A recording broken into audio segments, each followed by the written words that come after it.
You know who storms the field? Kansas storms the field. Stay behind in the stands where you belong. A panel of Louisiana sports experts giving you the hot takes all season long. Michael Cobble, Matt Moscona, and Shay Dixon.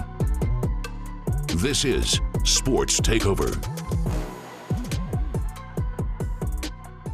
Oh, who storms the field? Ole Miss storms the field. Everybody storms Everybody. the field. Stay in the stands where you belong. LSU gets that money, right?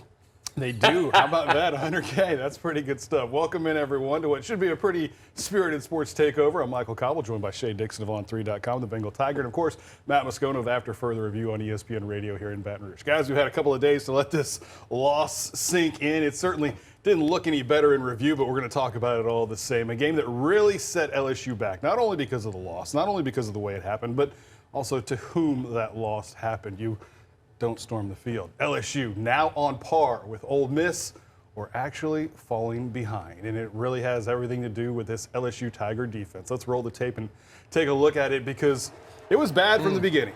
There were all of the hallmark traits that we've seen so far this season rearing their ugly head, but really compounded because of the speed and tempo at which Ole Miss moved the ball, and both offenses weren't stopping. They were going to score all game long. This one had, as we said, a little bit of everything. Missed tackles, missed assignments, misalignment, poor leverage, poor angles, poor talent. We're going to talk about all of it, but let's hear what Brian Kelly has to say about this deflating, really suffocating loss to the Ole Miss Rebels. We know the situation that we have. We've got to get the guys that are on our roster playing at a higher level. We had 34 missed tackles for 284 yards. We have to tackle the football, and we have to create a new line of scrimmage. If we do those two things, we're going to be better on defense, we're going to keep the points down, and we're going to continue to win football games at LSU. That's the standard. We didn't live up to that standard, and we need to. Fellas, I'm not sure they can. Not this season, and that's what we're going to talk about. Some of the big issues, I guess, that I see. There's three of them for LSU in this defense right now. Certainly the first one, the most glaring, I think, is talent. They just don't have it. They don't have it in the way that they've had it in the past, the way that we've been accustomed to seeing it. Alignment, it doesn't look like they know what they're doing some of the times. And then tackling certainly was an issue. Brian Kelly talked about that yesterday, and we'll get into that a little bit here in a moment. But let's start with those three things. Did I miss something? Does it feel like I missed something? That was a total breakdown in all three phases. Pointed out, you look at the first three touchdowns Ole Miss scored. The first one was a 4th and goal from the 4. It's a coverage bust. Second one was a 43-yard touchdown run where Greg Penn missed a tackle. And the third one was a 63-yard slant. I mean, nobody is home here on this 4th and 4. You busted it. It was Murphy's Law. In this game, whatever could go wrong did go wrong. And they won't be that bad again this year, but the real question is, even if they play to their very best, what does that ceiling look like? And I don't know that it's really very good. You know, it was painful here. I talked to one of my closest buddies, diehard Ole Miss fan, played ball, all that. Right before the game, he's walking in, and he said, I don't know, man, Shay, our O-line is so bad. Judkins has done nothing this year, and Trey Harris has just been hurt. Well, all three of those things just A+, A+, A+. It was one of what it is, right? It was the most yards ever put up on an LSU defense. Most yards ever allowed. Someone asked what felt worst for fans. Maybe y'all can chime in. A&M 7 overtime loss or this? Oh, I would say this by far. I thought the A&M loss felt like it was taken from you to some degree. And not only that, but don't get me started on that debate. But but what were you playing for? Okay. At the end of 2018, this in September, you felt like everything was still there for you. Is this as worse than Mississippi State to open 2020? If you want to say early season week 1. We're splitting hairs. I mean, in that you allowed more yards in this game, but in that game you literally allowed a guy who was benched 2 weeks later to set the SEC single game passing record against you. So they were both awful. It's just what degree of awful is worse? I'm trying to get a gauge on if this is the worst. I think the worst defense we've ever seen in LSU history was 2020. They allowed 34.9 points per game. and 492 yards per game. This one's closing in on 30 points per game, I think. They're over 30 now. It's at 31 points per game. So they're trending in that direction as you're getting into the meat of SEC play. But the answer to your question is sure. Sure.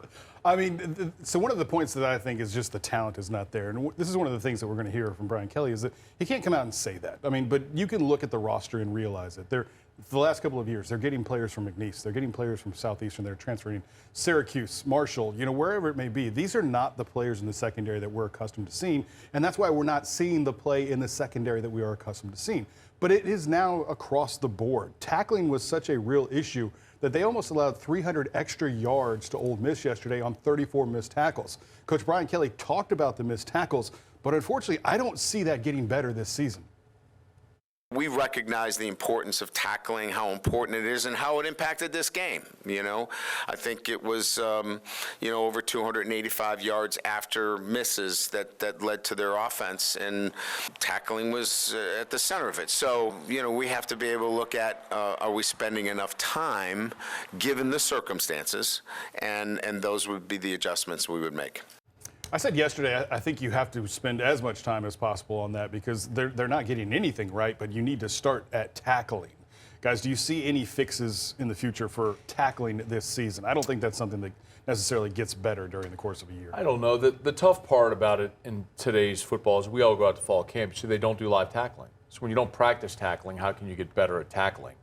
The flip side of it is every team LSU's played this year has certainly been better at tackling than LSU was on Saturday, and everybody's basically playing with the same deck of cards. So I think you go back to primarily you have a talent issue in certain spots, you have a scheme issue at certain times.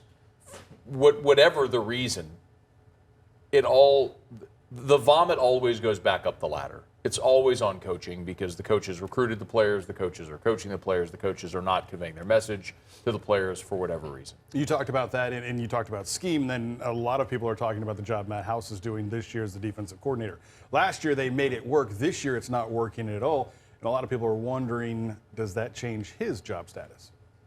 We had a meeting today with the entire defense. I was with them, and we got great input. I'll always ask for input. There's never a silence when it comes to weighing in because you can't fully buy in unless you're allowed to weigh in. So we take information. We want to listen to everybody that has experience. But there is one voice. There is one leader of our defense. I have the utmost confidence in his ability to run our defense, and he will run it effectively. We need to continue to coach and teach and develop our players, and we will do that. Shay, is that the vote of confidence kiss of death? Oh, he's 10 toes down. And look, a year ago, they were very good with Matt House. And halftime adjustments were excellent a year ago. Like that was their bread and butter. I'm a little torn here because what did they rank? 113 in total defense out of 130-something teams. I cover recruiting. There are not 112 teams that have more talent than LSU. And yes, you're right. In the defensive backfield, they are not up to the standard of DBU. Toss that out. Yep. Their defensive line, talent-wise, is top 10 in the nation. These are 5-star and 4-star guys that are just not getting anything done. Should be getting the production that we're not beyond seeing. Mekhi Wingo. Oh, it's been great. Matt, you're not a fire the coach guy. I heard it on Whiskey and Wine after the game, but you did say you don't think he survives this. I don't know how you can survive this, barring dramatic improvement, which is hard to see coming off a Saturday. But when you literally field a defense that's the worst day in LSU history, I don't know how you survive that. All right, when we come back, we're going to debunk one of the big talking points of Brian Kelly, youth on defense. We'll give you the real numbers after the break. Sports Takeover will return after these messages. Now, back to Sports Takeover. We have to play better, regardless of who the players are. But we have a lot of new players. We have to get the younger players that are in prominent roles, as well as the transfer players that we picked through the portal. Those were the guys that we picked. We have to get all those guys playing at a higher level. Oh, could Brian Kelly go back and pick new ones? He might, right? LSU whiffing on the portal and really whiffing on the recruiting trail the last couple of years, in the secondary at least. And one of the things that he continues to say is that they are young on defense. He said it right in that little clip. They are new players and they are transfers, but very few of them are actually young. Let's look at LSU's youth movement, I guess, if we will, at the defensive position. A couple of them just made their first couple of starts. If you look at the front seven, these are career starts. And, you know, LSU's playing a myriad of players, but you can see there's nobody there that doesn't have game experience. Savion Jones is the least experienced with 8 games started. Mason Smith, of course, missed all last year and still has 9 starts. So you're looking at over 114 career starts in your front seven alone. Now, they are not starts at LSU, and that is the qualifier that I will give to Brian Kelly, but these are some SEC starts. Most of these right here that you're looking at are SEC starts. As we turn the page to the secondary, it's a different story, but there are still a number of starts. 76 starts between Andre Sam and Zy Alexander, and we're still seeing issues there. Sage Ryan certainly doesn't have a lot of starts. Ashton Stamps made his first start at Ole Miss, and Major Burns has 15 different starts. The players that are playing, they're young, they're actually playing well. Whit Weeks has been a star in this defense. Now, LaTerrence Welsh just got some real quality playing time this week, but, you know, it's not true when Brian Kelly sits there and continues to say that they are young on defense. They are not experienced at the SEC level or at LSU, but that doesn't mean that they are necessarily young. Let's really look at this as it is, right? We have 11 players that have started at their position on offense back. 11. All 11 players at their particular position had started at their position at one time or another on the offensive side of the ball. And they have played like that, right? And the expectation should be. We really have 4 on the defensive side of the ball. And so it's important that every moment is a teaching experience for them. So in one sense, you kind of want to move forward, but in another, it's so important that every moment becomes a teaching moment for our football team. Oh, they had 34 different teaching moments for missed tackles in this one. Guys, you buying young on LSU's defense? Well, no, they're not young. They're playing a few young players, but they've got plenty of experience, as we all laid out. Really, the issue right now is who has the higher ceiling? Are you willing to play freshmen like Ryan Yates, Ashton Stamps, young guys like LaTerrence Welch, who have a higher physical ceiling, who might make mistakes? Are you willing to live with the mistakes to get them that experience because they have a higher ceiling, or do you keep rolling with guys that are transfer players who have played a lot that aren't physically able to roll at this level? That's kind of the conundrum right now. And for me, I look at key fourth down play in the game where Ryan Yates comes on a blitz and bats a ball in Jackson Dart's face. Give me the young guy. I'll live with the lumps. It can't be any worse. Get any worse. No doubt about it. And Shay, we're going to talk about recruiting. There is some help coming from the recruiting trail. We got some of those guys at the bottom of the show. But again, are you with Matt? You want to say play the young guys now? I mean, Whit Weeks is certainly working out better than some of those experienced 40 career start guys. We don't get to see all the practices. We don't get to see all the film study. We don't, coach meetings. So I'm not going to sit here and play Monday morning quarterback in that regard. I will say that the untrained eye watches a Whit Weeks and says, that guy's got to be on the field more. The untrained eye watches Deshaun Womack get ranked as a 5-star number 1 player in the class. You put him out there, he's played, 8 snaps? I think he's got a pressure on 5 of them. You've got to start to get those guys into the mix more. And I don't know how you do it, but you put them on the field. Well, that's how you do it. That's a start. You let them go on to the field in the game. And make plays. You talked about getting some pressures. LSU, putting the band back together to some degree, going out and bringing back Pete Jenkins, the legendary defensive line coach. Certainly, we've seen him around LSU throughout the decades, and now they're bringing him on as a defensive analyst to do I don't know what, right? I mean, is it just really coach technique? Is it just a motivational factor? We'll find out. Brian Kelly confirmed that they were hiring Pete, but didn't really go into a lot of details as far as what they'll be asking him to do. As you know, Jimmy Lindsey has not been with us as our defensive line coach. And, one of the things that we want to be able to do is in hiring Pete, and his role has not been defined yet other than he will be consulting and assisting our defensive line room. And, John Jancic has the defensive line. His expertise is not necessarily in that area. He's a good football coach, but we want to provide our student athletes with the most resources, and Pete gives us the expertise and the ability to help us with technique and some technical things that we want to be able to do on a day-to-day basis. So he's going to come in, he'll be here and assist us and help Coach Jancic in that room.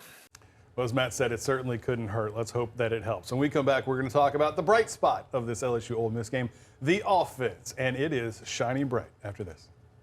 Sports Takeover will return after these messages. Now, back to Sports Takeover.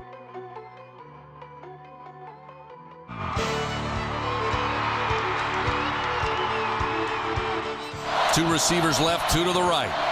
Three-man rush. Daniels with trouble. Daniels gets away from pressure. Now comes set, looks downfield, tosses towards the end zone. Jump ball, incomplete, and Ole Miss holds on to win 55-49.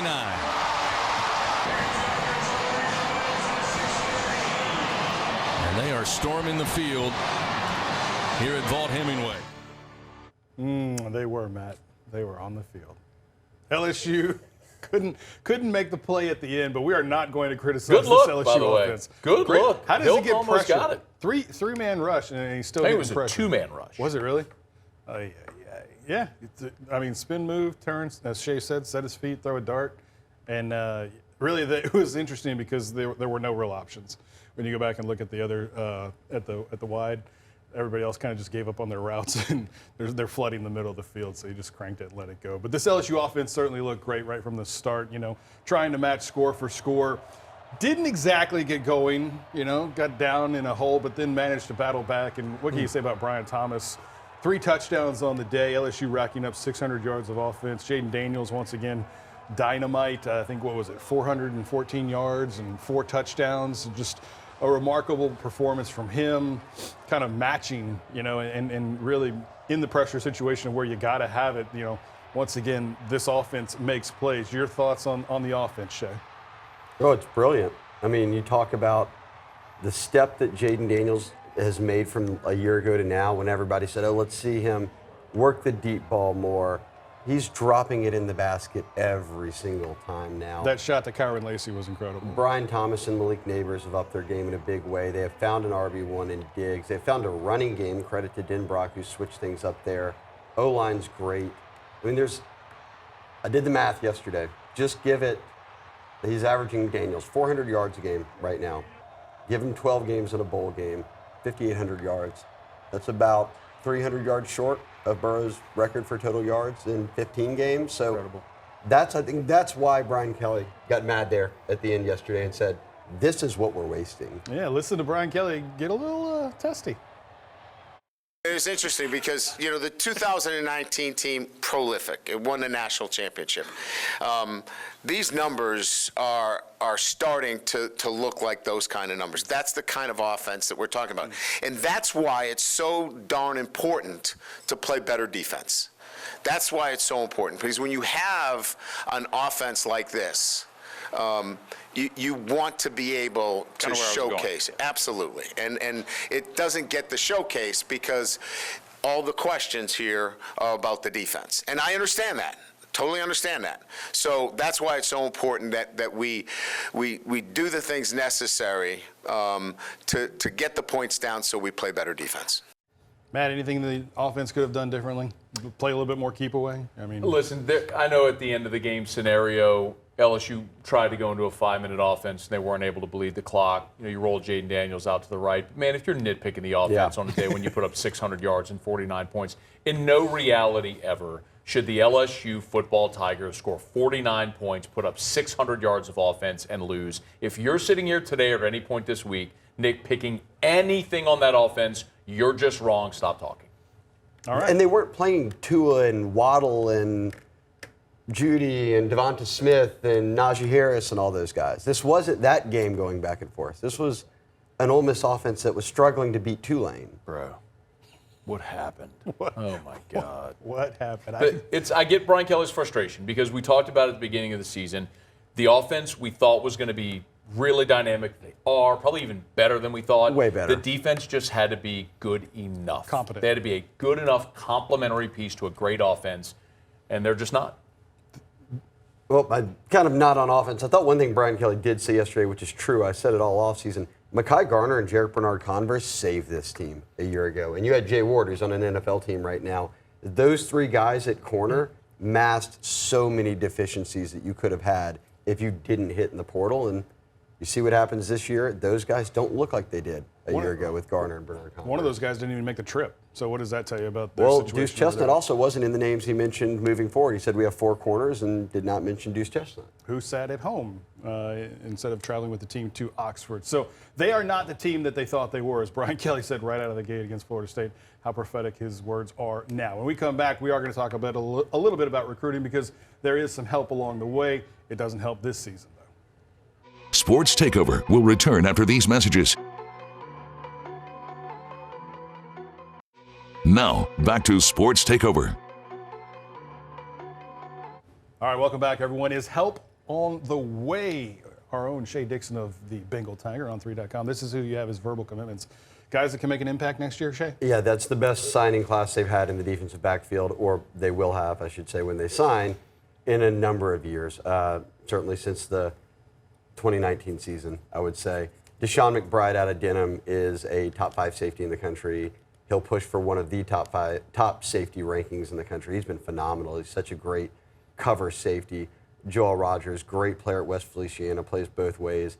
Kai Bates is on the rise in a big way. He's a top 10, 15 corner in the country. Andre Evans is a little raw, but very good. And Juwan Johnson, maybe the best player in the state of Louisiana, playing quarterback at LCA. Quite an athlete. We'll see what they can do with him. Thanks for joining us. For Matt, for Shay, thank you very much. LSU at Missouri this weekend.